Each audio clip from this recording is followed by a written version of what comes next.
Assalamualaikum warahmatullahi wabarakatuh. Halo semuanya, kami dari kelompok 5. Pada kesempatan hari ini, kami akan menjelaskan salah satu materi dari pelajaran mata pelajaran ekonomi, yaitu manajemen. Sebelumnya, perkenalkan nama aku Atas akan di absen 6. Aku Sabrina Salsabila, absen 33. Saya Akil Fadiaya dari absen 4. Saya Fiasi Fadila Jana, absen 27. Saya Rafful Febriansyah, absen 29. Selamat menyaksikan. Assalamualaikum warahmatullahi wabarakatuh. Latar belakang dan pengertian manajemen secara umum. Manajemen muncul karena adanya kebutuhan untuk mengelola dan mengatur sumber daya dengan baik dalam berbagai jenis organisasi, seperti bisnis, pemerintahan, atau lembaga sosial. Ketika organisasi dan ukuran organisasi semakin kompleks, muncul kebutuhan untuk membuat struktur dan proses yang bisa mengoptimalkan penggunaan sumber daya, mencapai tujuan, dan mengatasi tantangan yang ada. Pada awalnya, manajemen berfokus pada tugas-tugas praktis seperti merancang, menganalisis, dan mengendalikan. Tetapi seiringnya waktu, konsep manajemen berkembang untuk mencakup aspek strategis dan perilaku, menggabungkan teori-teori dari berbagai bidang untuk meningkatkan efektivitas organisasi.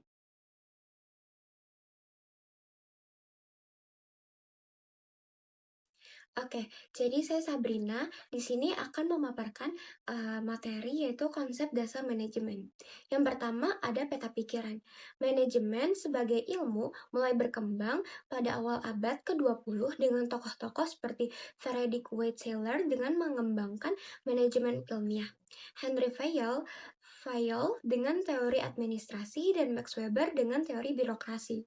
Perkembangan manajemen kemudian berkembang ke arah human relations yang menekankan pentingnya faktor manusia dalam organisasi, dan selanjutnya berkembang dengan pendekatan sistem, pendekatan kontingensi, dan pendekatan modern yang memadukan berbagai aspek dalam manajemen.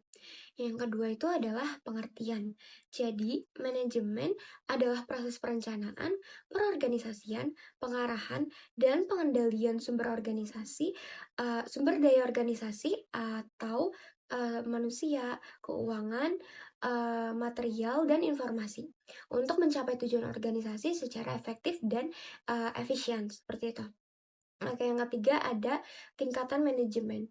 Jadi yang pertama itu adalah manajemen puncak atau top manajemen yang terdiri dari eksekutif seperti CEO, presiden, atau direktur utama. Mereka bertanggung jawab atas keputusan strategis dan kebijakan jangka panjang. Lalu yang kedua itu adalah manajemen menengah atau biasa juga disebut sebagai middle management. Mereka terdiri dari manajer departemen atau divisi, menerjemahkan kebijakan dari manajemen puncak menjadi rencana dan tindakan yang lebih spesifik. Gitu. Yang ketiga itu ada manajemen lini pertama atau first line management, terdiri dari supervisor atau manajer lapangan. Mereka bertanggung jawab untuk mengawasi pekerja operasional dan pelaksanaan rencana harian.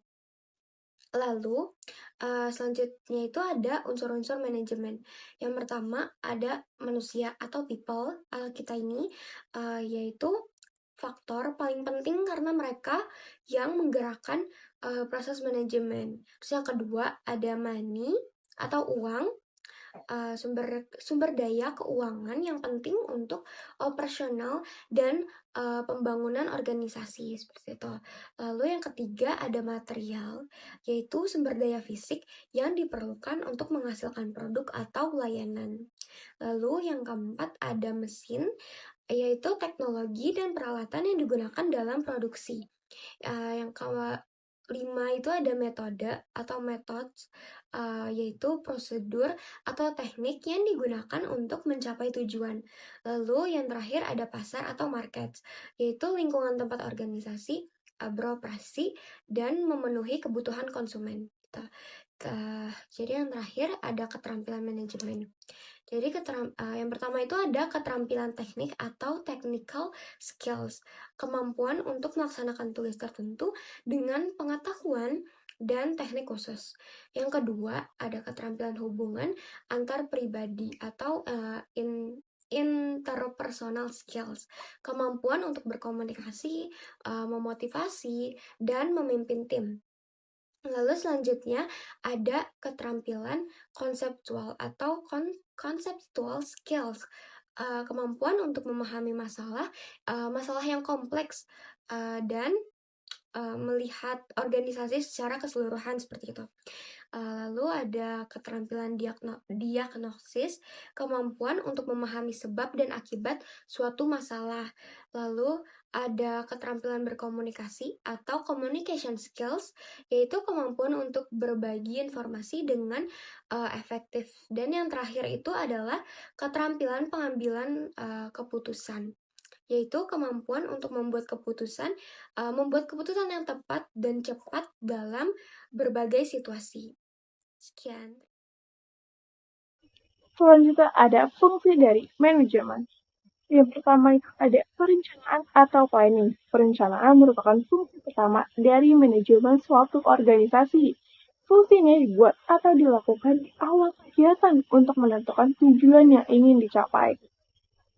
Fungsi ini meliputi perumusan penyusunan yang akan dilakukan untuk mencapai tujuan, menentukan prinsip dan program kerja yang akan dilakukan serta kebijakan apa yang akan ditetapkan. Pada tahapan ini, perencanaan juga harus ditentukan sumber daya apa saja yang bisa digunakan untuk mencapai tujuan tersebut.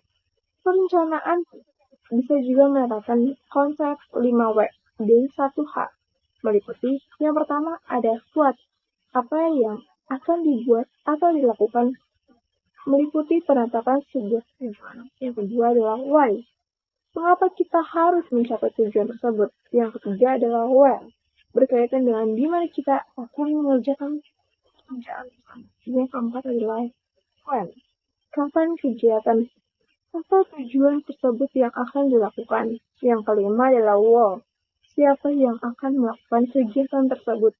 Yang keenam ada how, bagaimana cara yang ditempuh untuk melakukan suatu kegiatan atau cara yang ditempuh untuk mencapai tujuan yang sudah kita tetapkan. Yang kedua ada organisasi atau organizing.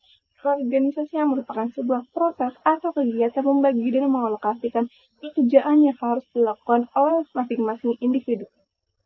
Perorganisasian melibatkan pemberian wewenang maupun tanggung jawaban, mengalokasikan sumber daya apa yang terdapat di organisasi maupun di perusahaan, dan juga menentukan bagaimana individu atau kelompok yang akan dikoordinasikan. Fungsi ini identik dengan struktur organisasi.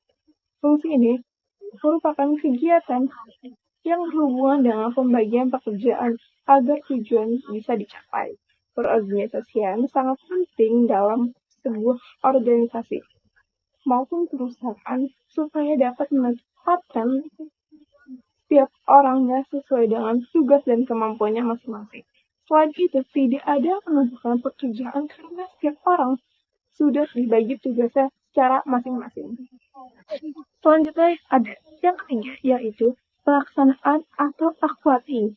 Fungsi ini menggerakkan agar semua anggota bekerja secara efektif dan efisiensi sesuai dengan tugasnya masing-masing agar tujuan organisasi dapat dicapai. Fungsi ini juga memiliki arti melakukan tindakan untuk memberikan pengaruh dan menggerakkan orang kerja dengan sendirinya dengan penuh kesadaran.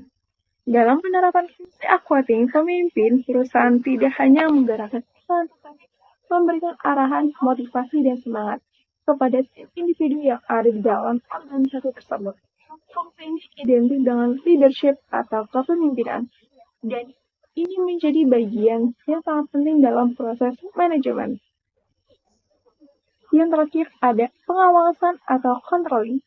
Fungsi ini akan menilai apakah yang sudah direncanakan berjalan dengan baik atau tidak.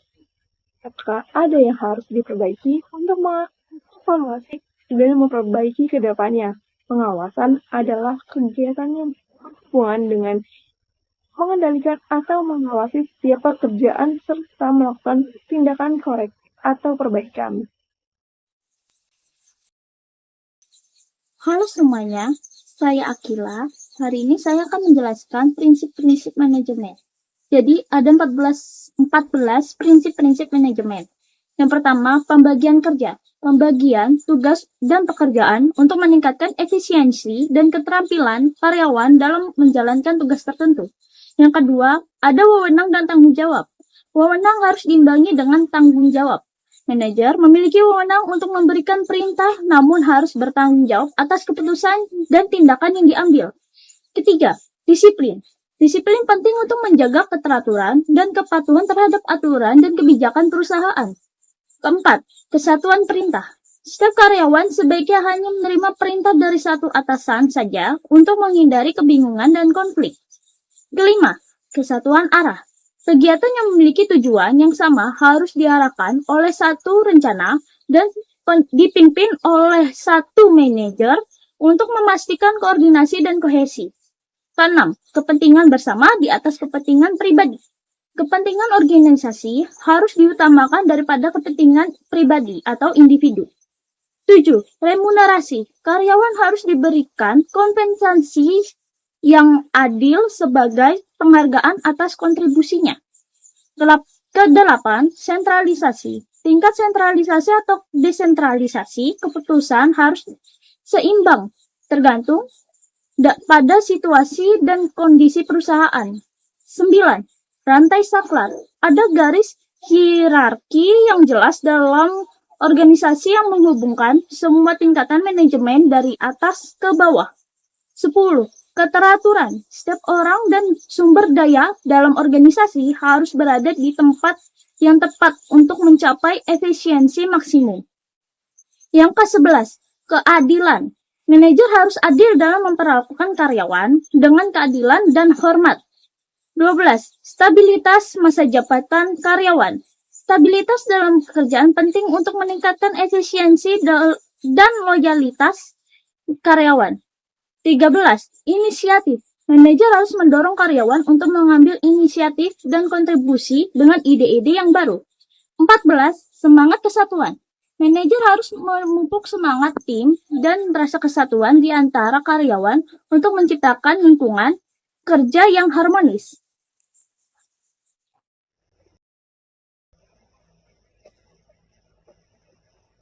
Nah, selanjutnya beralih ke aku. Kita akan membahas bidang-bidang manajemen.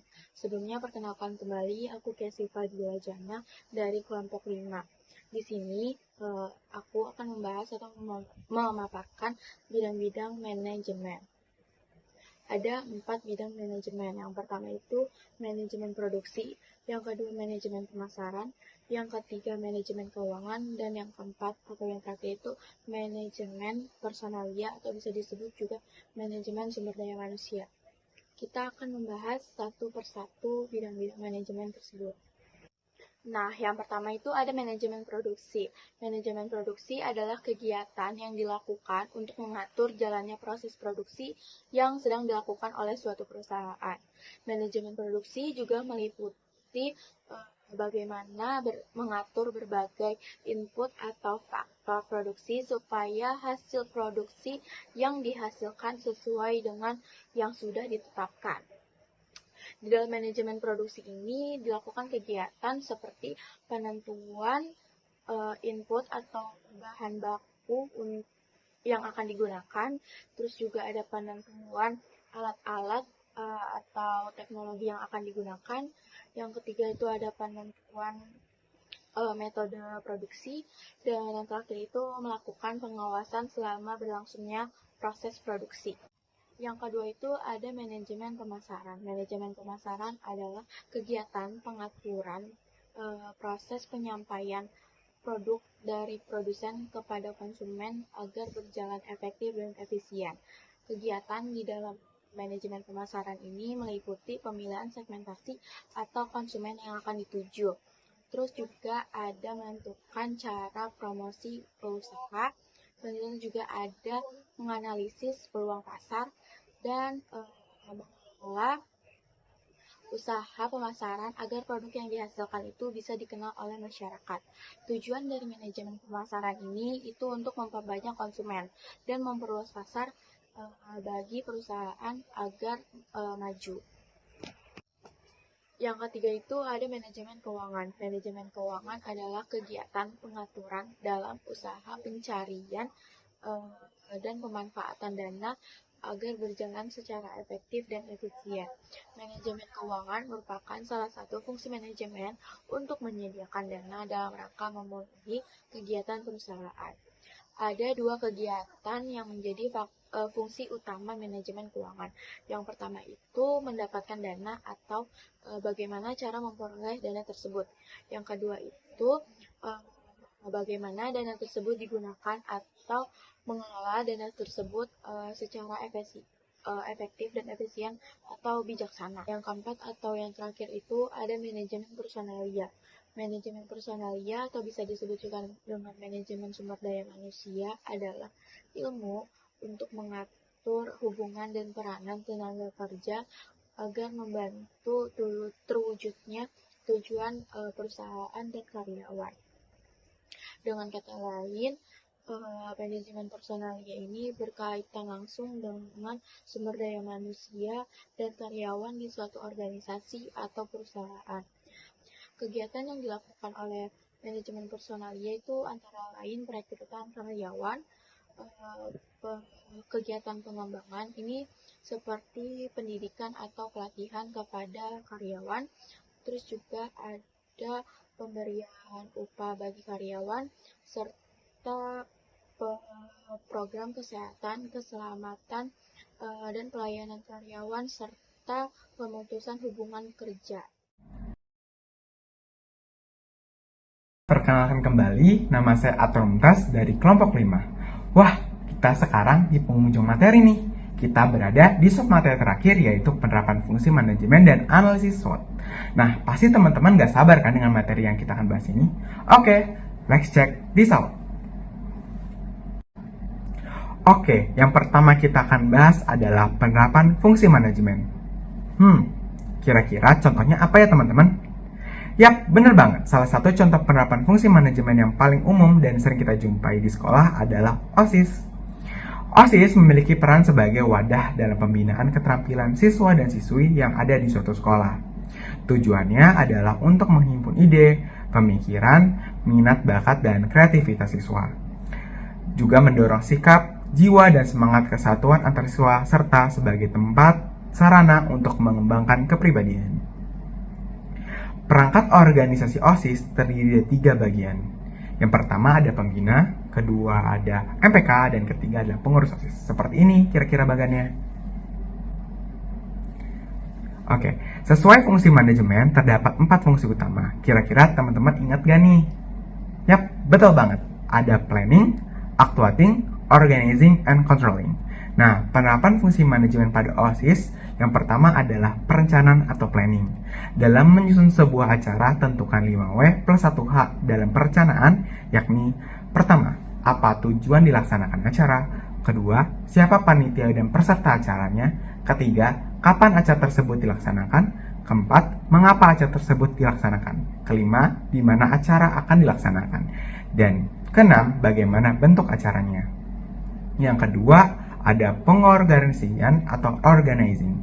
Yang pertama, penentuan siapa yang akan terlibat dalam kepanitiaan, penunjukan setiap orang pada posisi tertentu, serta memberikan deskripsi pekerjaan yang jelas bagi setiap orang yang terlibat dalam kepanitiaan.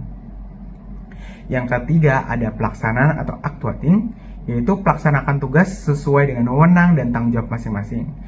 Dilanjut oleh pelaksanaan harus sesuai dengan perencanaan dan perorganisasian. Yang keempat, ada controlling.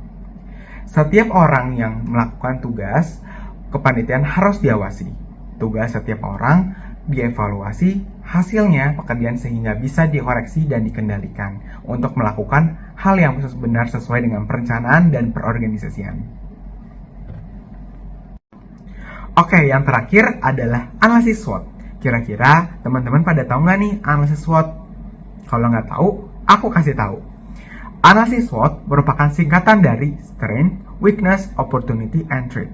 Jika diterjemahkan artinya kekuatan, kelemahan, peluang, dan ancaman.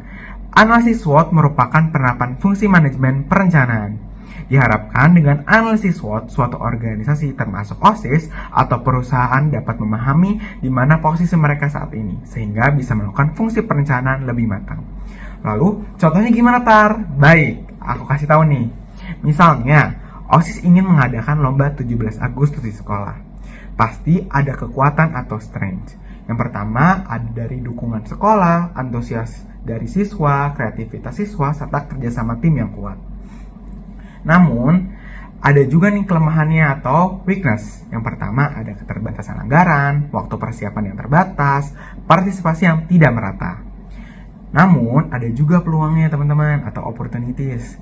Ada peningkatan semangat nasionalisme, memperkuat hubungan antar siswa, dan yang paling penting, tidak belajar di sekolah. Nah, ada juga ancamannya. Yang pertama, cuaca yang tidak menentu, keterbatasan fasilitas, serta konflik antar kelas. Nah, oke, sekarang teman-teman sudah mengerti ya tentang penerapan fungsi manajemen dan analisis SWOT. Nah, untuk tambahan aja, analisis itu ada 4, yaitu kekuatan, kelemahan, peluang, dan ancaman. Untuk peluang dan ancaman itu dari luar. Nah, sedangkan untuk kelemahan dan kekuatan itu dari dalam. Submateri ini sekaligus menutup dari materi manajemen. Sebelum selesai, saya ada pantun dulu nih. Pagi hari memetik mangga, duduk santai di buah terik, kerja tim yang penuh rasa, hasil pun pasti lebih baik. Pergi ke pasar membeli ikan, jangan lupa beli yang segar. Manajemen yang penuh perencanaan, semua tugas pasti lancar. Sekian presentasi dan penjelasan mengenai materi manajemen. Mohon maaf jika ada kekurangannya, mudah-mudahan baik dan kurangnya bisa diterima dan bisa bermanfaat bagi teman-teman semuanya. Terima kasih, sekian dari kami. Wassalamualaikum warahmatullahi wabarakatuh. Sampai jumpa.